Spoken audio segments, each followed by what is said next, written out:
Now, I'm going to be showing you some insightful, practical, relatable Christian-based teachings on why conflict in a relationship can be a good thing.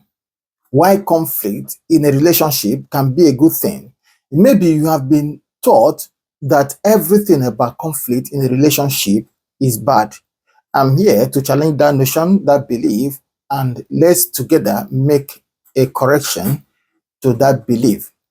Now, did you know, if I may tell you, do you know that couples who fight occasionally, couples who quarrel or are in conflict occasionally, are actually more likely to stay together than those who avoid conflict altogether? Surprised? Yeah. You are not alone if you feel surprised. Now, that's why we have to go further to unpack the truth behind healthy fight, the truth behind healthy conflict. Now, before that, I welcome you back to BlissHills Relationship and Marital Hub, where we strengthen relationship with truth, wisdom, and faith. And today's topic might challenge your thinking. I know that. Why conflict in a relationship can be a good thing. You see, before we move further ahead, let me make something a bit clear now. You see, when we say conflict or fighting in this teaching, we do not mean physical assault, abuse, or any form of violence. No, that's not healthy at all for your relationship, and it's never acceptable. What we're talking about is emotional disagreements, arguments, and moments of tension that happen when two people express their differences. When two people come together and express their differences, that's what we're talking about. And healthy conflict is rooted in respect. It's about addressing issues and not about attacking each other. Now, having made this clear, I would like you to know that so many people believe that a peaceful relationship means zero argument. A peaceful relationship means zero arguments. But in reality, I tell you that conflict, when handled correctly, can be a sign of growth, a sign of honesty and deeper connection. Therefore, stick around with me, because what you're going to learn today might just change the way you see conflict forever. Don't go anywhere. Stay with me all through this teaching, and also make sure you like, you share, and also subscribe to this channel for more teachings that will change and revolutionize, that will change the way you see relationship and revolutionize your life, your relationship life, your love life forever. Now, let's be honest here. Let's be blunt here. Most of us, while growing up, we are taught to believe that everything about conflict is bad. We think that if we argue, it means we are not compatible. And that's why you see many people during courtship, they do everything possible to avoid conflict. They do everything possible to avoid argument, forgetting that when they finally go into marriage, all those things will still be there. And you see, when they now begin happening, they feel disappointed because they felt they were marrying someone who is compatible in the sense that no argument, no more conflict. We are made to believe that, oh, we made the right choice those days, that if there should be any conflict, maybe it means you chose the wrong person. That's not true. And then many people begin to feel tired. They say, oh, I'm tired of this drama. This can't be true love. Since there's an argument, there is conflict, it can't be true love. But here is the real challenge. Listen to me. Avoiding conflict or fight doesn't make problems go away. In fact, it oftentimes buries the problems, leading to emotional distance, resentment, or even silent breakups, which is the most dangerous one. In fact, too many couples fear conflict because they think it's a sign of failure. It is not. But what if I told you that real danger Real issue lies in not addressing issues at all. Yes. So let's take time. Let's flip the script. And here is why fighting. Here is the reasons why conflict, when done right, when done the right way, is actually healthy. When you do them observing the boundaries, it can actually be healthy for your relationship. Number one is that conflict encourages honest communication. If it is done the right way, if boundaries are recognized, it encourages honest communication. Now, it might sound to you, it might sound counterintuitive, but I tell you, conflict can be a sign that both people are still emotionally invested. You see, when couples argue, it means they care enough. They care enough to speak up. Even if sometimes, most times, the delivery is not perfect, but it shows that they care enough to speak up.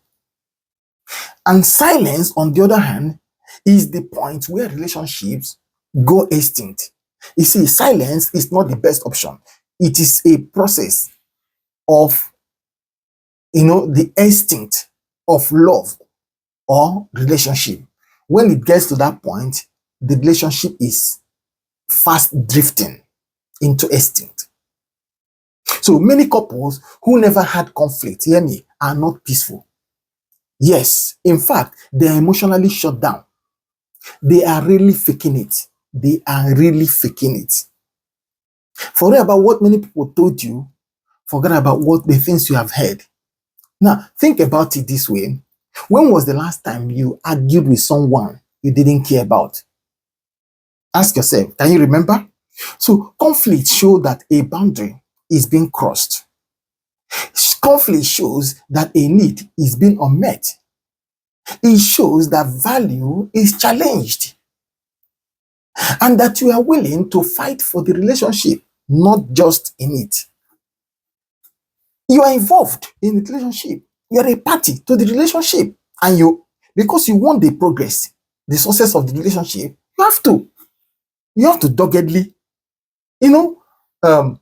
fight for what will preserve it and make everything keep going forward. That does not mean you don't care.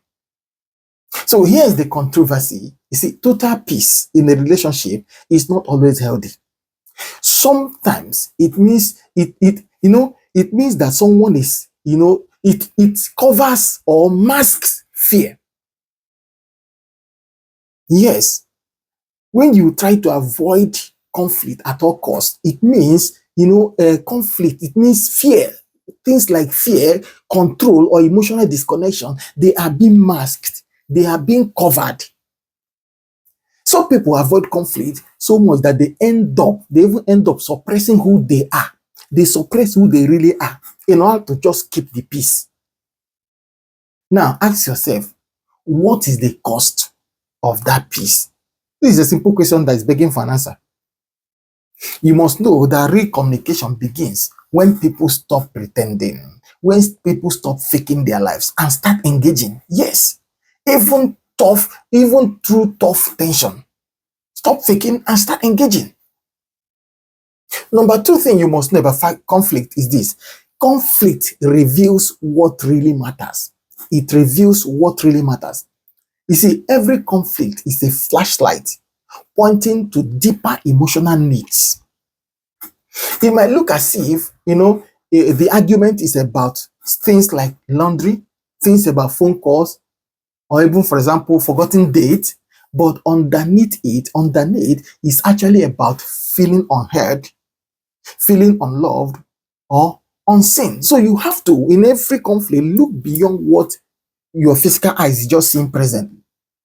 Look beyond that. You now know the meaning, the reason for that conflict, and what it can help you to resolve, and how it can help you to stand stronger.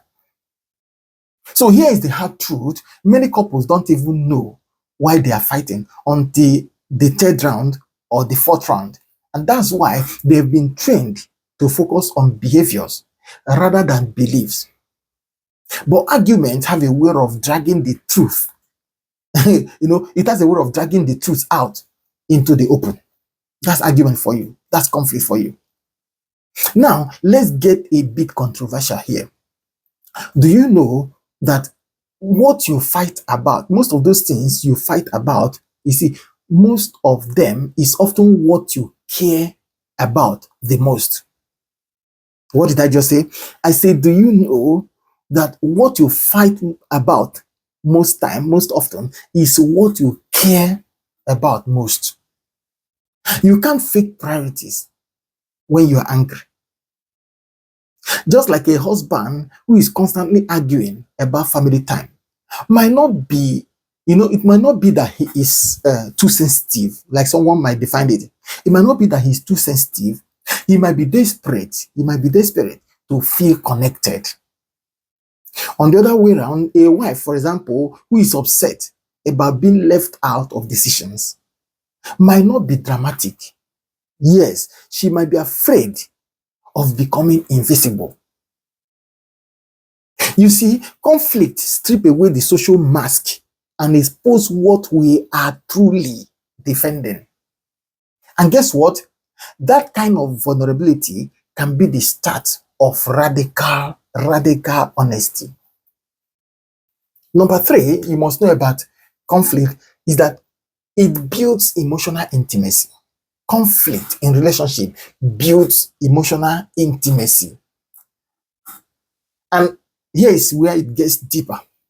You see, conflict, when done with love and humility, creates emotional intimacy that fake peace can never create. Fake peace can never give. But conflict, when it is done in humility, when it is done in love, it gives peace, real peace, that faking it can give you. Now, it shows your partner exactly who you really are when you are most raw. And it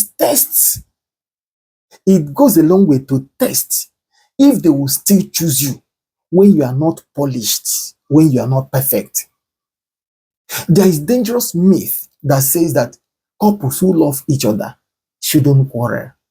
But that's like saying that your muscles without strain can grow. Is it true? Can your muscle grow without strain? Or it's just like saying that fire purifies without heat. Can fire purify without heat? It's not possible. No. Now, true intimacy often requires conflict. That's the truth. And in relationship where conflict is avoided, it means that one or both partners often feel unknown or even lonely. And I must tell you that conflict is a doorway. Conflict is a doorway. You either slam it shut and walk away, or you open it and walk through into deeper connection. So when you choose the second path, when you say, when you stay back, when you talk, cry, and then eventually also forgive, you say something like, what you are saying is that I see you in your mess. That's what you are saying to your partner. I see you in your mess and I'm not going anywhere. I'm here with you. I'm not going anywhere. Yes, you see it and you remain. Now, the controversy here is simple. Some of the strongest marriages, hear me, some of the strongest marriages you see today have gone through the ugliest conflict. Not because they enjoy drama, but because they learned to fight for each other, not just with each other. They have learned to quarrel, for each other, to save, to help each other, not with each other. They are two different things. So learn to see it and remain there and to make it the right thing, what it ought to be. Number 4 thing you must know about conflict is that it promotes growth. It promotes growth. You see, conflict in a relationship can be the exact pressure point that pushes each partner to grow up emotionally. You see, no, not many people would like to hear this, Most people won't like to hear it, but the truth is this: your partner will trigger your weaknesses. Your partner will always trigger your weaknesses, and that's not always a bad thing. That's not always bad. You see, conflict reveals part of us that still needs help. Conflict reveals that part of us that still needs healing. Our pride, insecurities, immaturities, unspoken wounds from the past. You see, a heated disagreement about finances, for example, may expose your fear of scarcity rooted in childhood.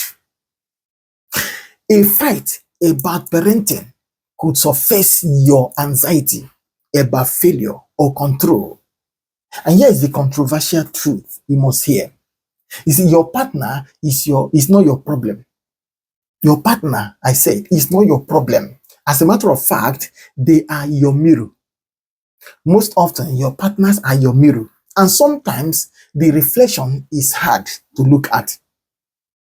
The reflection, what you get from them, especially when there is heated conflict, you see, they are just trying to become your mirror to show you yourself, who you truly are, which most times you wouldn't like to look at that mirror. You wouldn't like to hear what you really are at that moment. You must know that you don't grow up by avoiding discomfort. You grow up by working through it. You see, when couples, for example, when couples see conflict as an invitation for personal transformation, what happens is that their relationship becomes like a school of love. It becomes a school of forgiveness, patience, and even humility. And yes, growth hurts. I know, you know, growth hurts, but so does also stagnation. Stagnation also hurts. In fact, it hurts more than growth. All you need to do, you get to choose your pain, either the pain of growth or the pain of stagnation.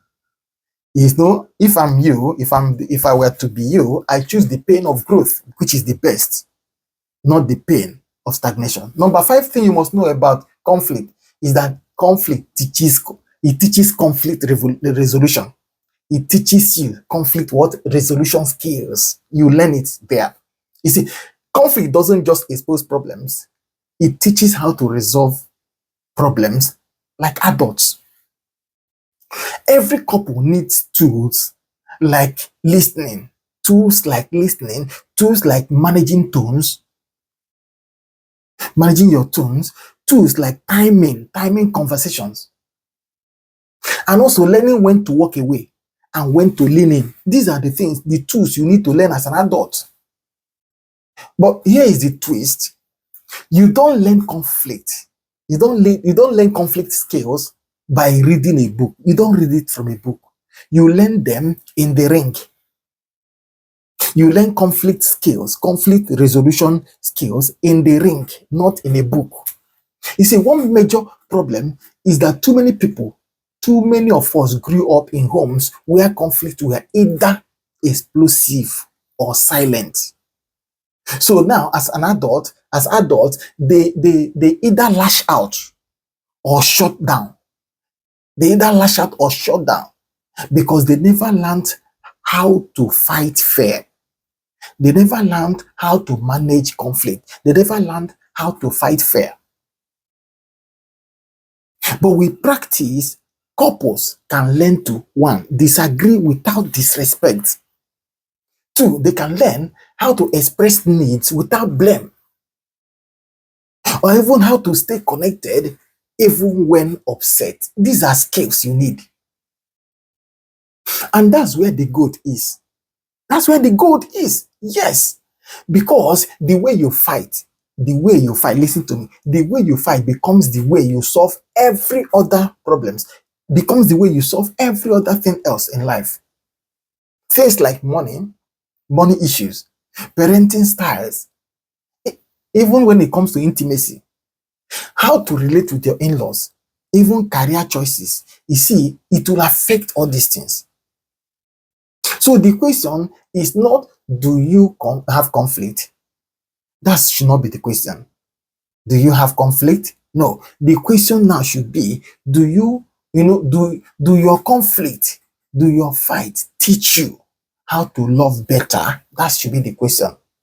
Do your conflict or your fight, do it teach you? Does it teach you? Do your conflict, do your fight teach you how to love better? Remember, it's not about whether you fight. It's not about whether you have conflict. It's about how you do it. It's about how you fight. It's about how you manage the conflict. Now, as we climax, please take note of this. The key is that conflict can deepen love when both parties are committed to resolution, not winning. When both parties are committed to resolution, conflict resolution, not just winning, who will win. No. Think about this real life example. Now, a couple I once counseled had conflict. They had conflicts regularly about finances those days in my country. They had conflicts regularly about finances, but after each heated discussions, they began really, listening to each other. They began listening to each other's fears about security, expectations, and even dreams. Now, through those conflicts, they didn't grow apart. Rather, they grew closer. And today, they say that those tough times, they say that those tough talks, those tough situations and seasons saved their marriage. So they are now even appreciating God. They are happy that they passed through such tough situations because it helped strengthen their marriages. It helped build the foundation of their marriage stronger. So ask yourself this question. Is your next argument, is your next conflict an obstacle, or is it going to be an opportunity? Now, as I conclude, as I round off, let's recap. Hear this. Remember, don't forget, conflict is not the enemy. Disrespect, silence, and unresolved bitterness are the enemies. Healthy conflict promotes communication. You must know this. Don't forget it. Healthy conflict promotes communication. It promotes growth. It promotes deeper connections. And when handled with patience, love, and humility, conflict can really be a part of healing, not breaking. And in relationships, it's not about being perfect. It's about being real. It's about being graceful. It's about being willing to work things out. Finally, tell me, what is one lesson you have learned through conflict in your relationship? Please share it in the comment section. We would love to hear from you. And if you are really ready to learn how to communicate better during those tough moments, I want you to check out on our video on how to talk so your partner will listen. Is there in our channel, how to talk so your partner will listen. It's very, very important, and I recommend this video for you. Therefore, subscribe also and stay connected with BlissHills Relationship and Marital Hub, where love meets wisdom. I will see you again definitely in our next video. And until then, continue to build the relationship that lasts. Goodbye.